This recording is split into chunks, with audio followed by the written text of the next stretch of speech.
affaires criminelles non résolues, les cold cases, celle-ci est l'une des plus douloureuses. La presse l'avait évoquée en parlant de la petite martyre de l'Addis.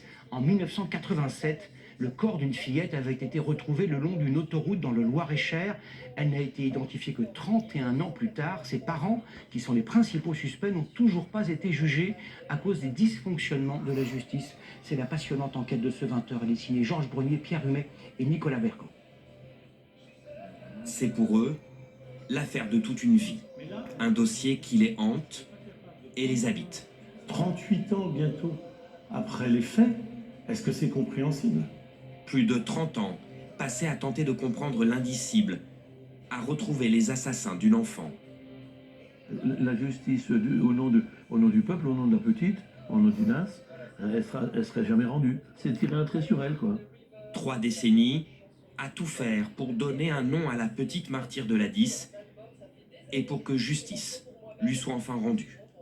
Le corps d'une fillette de 3 ou 4 ans battue à mort a été découvert sur le bord de l'autoroute A10. Le 11 août 1987, sur le bas-côté de l'autoroute dans le Loir-et-Cher, les gendarmes découvrent caché sous une petite couverture bleue le cadavre d'une fillette. Son corps est mutilé, avec de nombreuses traces de sévices. Elle n'a ni nom ni prénom. Elle a entre 3 et 5 ans et aucun parent ne signale sa disparition. Elle sera enterrée à Suèvre, tout près de là, où tous les habitants la prendront dès lors pour une des leurs. Il faut toujours espérer. Et ce serait du reste un grand soulagement de savoir qui est cette petite fille. L'enquête est hors norme.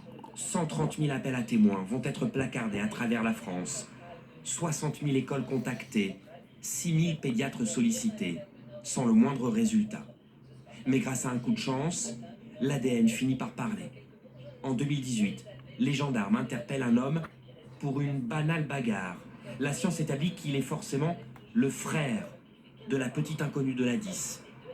Les enquêteurs se plongent alors dans des documents administratifs et découvrent que la trace d'une des enfants se perd subitement en 1987 alors qu'elle n'avait que 4 ans. Elle s'appelle Inas Touloub. Ses parents sont arrêtés. La mère de la petite fille est vite désignée comme la meurtrière, ce qu'elle dément aujourd'hui encore. Gilbert Meunier est l'un des premiers gendarmes à avoir découvert le corps d'Inas. Savoir que les parents, brièvement incarcérés, sont depuis des années en liberté sans la moindre date de procès à l'horizon, le révolte. Je garderai toujours ce visage-là qui était apaisé, l'innocence même, quoi. L'innocence. C'est l'image qui me restera. Ça, c'est sûr, elle m'accompagnera toujours parce que c'était le fait le plus grave et le plus marquant de ma carrière. Le plus grave. L'émotion et la colère des protagonistes du dossier ont pour origine un courrier.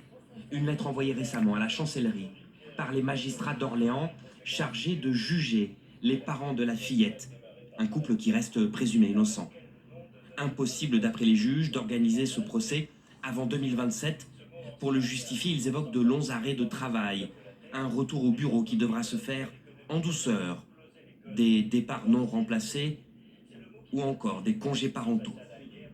Georges Domergue a été le tout premier juge d'instruction chargé de l'enquête en 1987. Cette incapacité de la justice à organiser un procès est pour lui tout simplement scandaleuse.